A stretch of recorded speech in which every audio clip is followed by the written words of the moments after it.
Hi, I'm Georgia. Welcome to We Play Along. Today we're going to be talking about how to stay healthy. Play, play, play along. Come on and play along. Play, play, play along. Come on and play along. So today I'm going to be showing you a bunch of American Sign Language signs to help you in communicating with your children or your child or each other, because sometimes when you give that visual sign and it helps register better as to what they need to do. So we're going to be talking about prevention. We want everybody to stay healthy. And the best way you can do that is to wash your hands. So it's a simple sign, right? We're just going to rub your hands together like this. This would be the sign for wash. And we're going to wash our hands, because that's probably the #1 way that you can stay healthy. And this is a sign for healthy. It's like being fit, being strong, okay? We want to stay healthy, so we want to wash our hands. What are some other things we need to do? Oh, we need to get lots of rest. So cross your arms, kind of just like, oh, that feels very good, actually. We want to get lots of sleep. So for sleep, you can drag your hand down, close your eyes, or you can put your hand on your head on your hand like that. That would also be sleep. Okay, so we want to get lots of sleep, lots of rest. We need to eat healthy foods, and we need to drink lots of water. We need to drink and eat lots of healthy foods so that we can stay healthy, right? But sometimes we might get an infection. So infection would be, you're going to make an eye hand and kind of shake it back and forth like this. This is a sign for infection.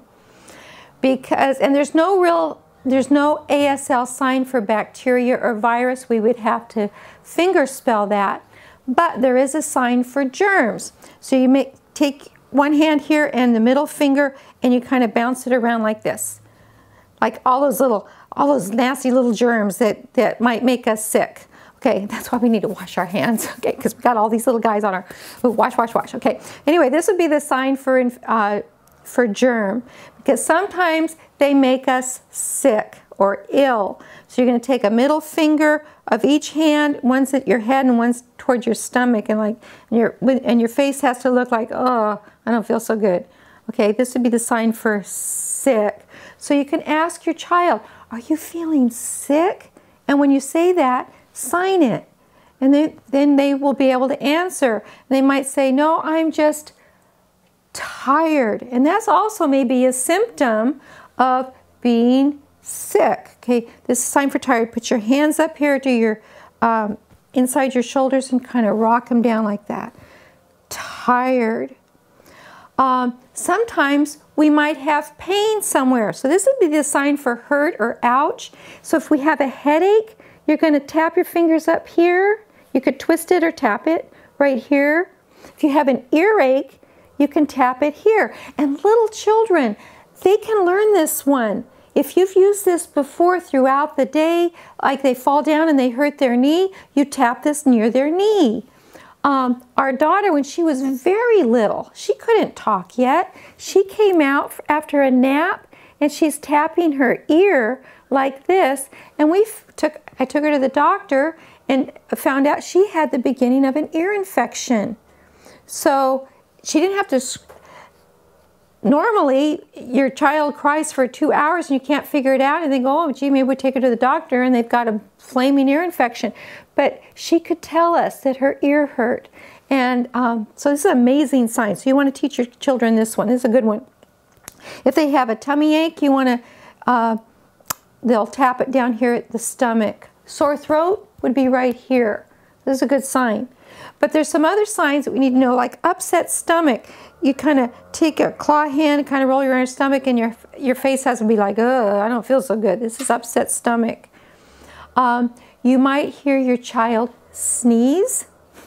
This is a sign for sneeze. You can ask, have you been sneezing or coughing? You make a claw hand and kind of rock it back and forth on your stomach if you've been coughing.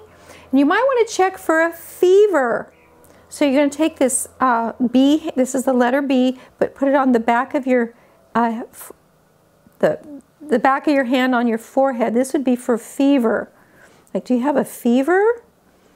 And then you could take the temperature, because when you take the temperature, and this is a sign for temperature, just point your finger and this goes up and down a little bit, because the mercury would go up and down. But now we have all those digital thermometers, which is nice that you can just rub on the forehead. So we got fever to check for a temperature. Sometimes a child doesn't feel hot, they might have chills. So this would be cold. Ooh, are you feeling cold? Okay. Or dizzy.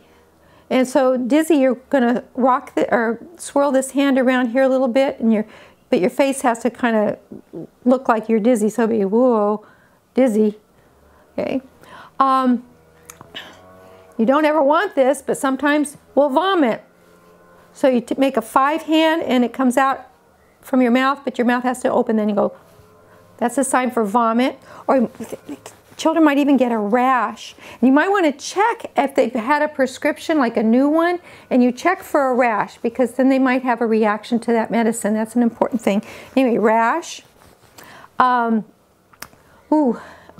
put your hand out here, make a 5 hand here and come down like this. This is diarrhea. That's never pretty, okay? That's a sign for it. Or constipation, you make a 10 hand here and you grab your thumb, but then your face, you have to like squeeze it and go. Okay, that would be constipation. That's a fun sign. No. Or they're having a hard time. This is a sign for breathe. And if they have a hard time breathing, okay, this would be that sign for that, breathing. So let's say you are sick. So who can help? Okay, a sign for help. You might go see the doctor. So for doctor starts with the letter D. So you take your wrist here and tap it right here where they would take your pulse. So this would be doctor. And you'll probably see a nurse. So the nurse starts with the letter N. So you're going to put that N right to your wrist, because again, that's where they would check your pulse. And when you go to see the doctor, then you become a patient. So this is the letter P. These are a bunch of initialized signs. Letter P, and you're going to cross your arm and then come down your arm. This is patient. So if you're sick and you see the doctor, then you are their patient. And hopefully it's not that bad, but let's say you had to go to the hospital. Hospital starts with the letter H. So you're going to cross your arm here and then come down. So this would be hospital. But hopefully it doesn't come to that. But if it does, that's a sign for it, okay? So the doctor will check your breathing, and they're going to check your heart with this middle finger to your chest right here where your heart would be, and you just tap it twice because your little heart goes lub-dub. Okay, that's heart. And if you're sick where a medicine will help, this is a sign for medicine. So you take a flat hand and your middle finger here, and you're going to rock it back and forth, because when back in the day when they had to grind up all the medicine with like a pestle here, so we're going to take that middle finger like you would be grinding up your pill, but this is medicine. And then you're going to take a pill. This is a letter G, and you're going to come up to your mouth like this. This would be pill. Sometimes you might have to get an injection. This would be a shot. This would be the sign for injection. But hopefully it wouldn't come to that. And let's say you just have a little cold. This is the sign for cold. You're going to rub your nose twice like that. Like, ooh, I have a cold. Okay, I'm not feeling real good. You know, my head hurts, and I have a little upset stomach, and I'm sneezing a lot. Okay, but it's just a little cold. But then sometimes we have the flu. There's no sign for flu, but we're just going to go FLU. FLU, because it's influenza, but the short word for that would be flu. Okay? And we don't ever want it to turn into pneumonia or something, because then you'd end up having to go to the hospital. Okay? But let's talk again about prevention, because we don't want anybody to get sick. So what are we going to do? We're going to wash our hands, right? We're going to get lots of rest. We're going to get lots of sleep. We're going to eat healthy foods, and we're going to drink lots of water so we can stay healthy. Okay? So everybody out there, you take care of yourselves and stay healthy. Wash your hands. Play, play, play